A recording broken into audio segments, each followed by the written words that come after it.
In Mina Rizuki, very much a friend of the show. She hosts of the station. She hosts the World Football Show, and as such, she knows all about Mauricio Pochettino. She tweeted earlier today that it was an excellent decision. As sad as she was for Nigel Adkins, she believes it's an excellent appointment. So, Mina Rizuki, tell us why. Hi.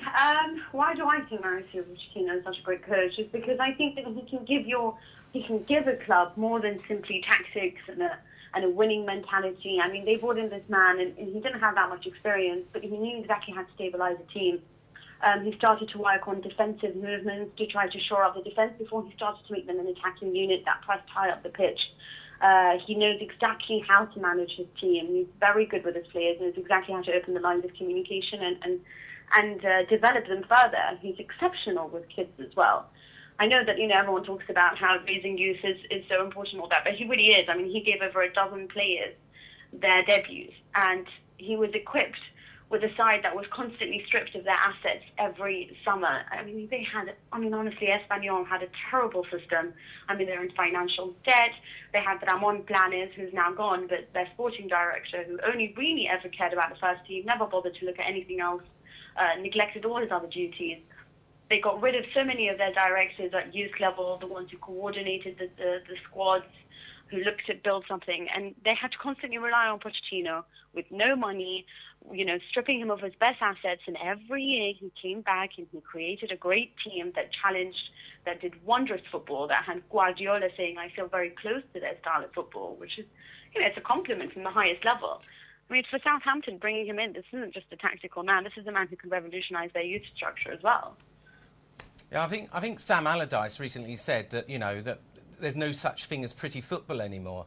And my concern is coming from Argentina, and he will try and play. If there's one criticism against Atkins, it was he tried to play the pretty football, and I'm just concerned that he'll come in and try and play his type of football in the Premiership, and it will be a disaster.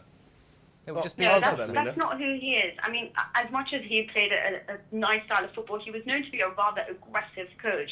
His team were rather aggressive. They would foul a lot, they'd get yellow cards and all of that, but they were fighters. He created a unit that fought more than they played beautiful football. I mean, when he came in, his initial concern was to shore up the defence, to create a collective team unit, to make them less individualistic and more about the actual collectivity of the side. Then, slowly by slowly, I mean, he was there for nearly 4 years, or he had been there for one of the longest serving managers at Espanyol. So then he was able to create a legacy and instill his own tactics and look at how the youth were developed. And from there, they played the same formations that they played up until the first team. That's different. He took time to do that. He didn't come in and start thinking, yes, I'm going to do a Guardiola, I'm going to make them all play horizontal, beautiful, tic-tac type of football. No. He came in and his primary concern was to get them to stop losing.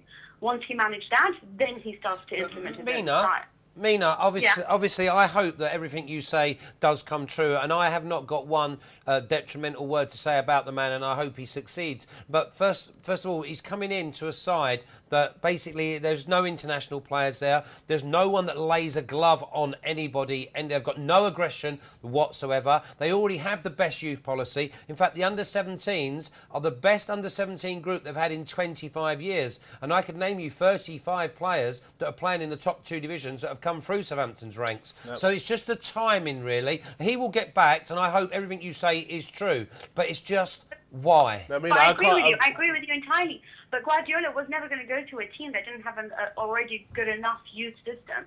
Like, it's great planning to have gone for a coach who knows how to work with the youth system, as well as themselves as a club having a great youth system. So it works in that way. Pochettino isn't the most experienced coach. He doesn't understand maybe the Premier League exactly the way that you would want him to understand it. He is a gamble in so many ways. Of course, when Ladrop came in, he didn't have the experience either. Exactly. And he was able to do a great job, and I use that as an example. We're going to have to get you in to talk about this more because we've run out of time.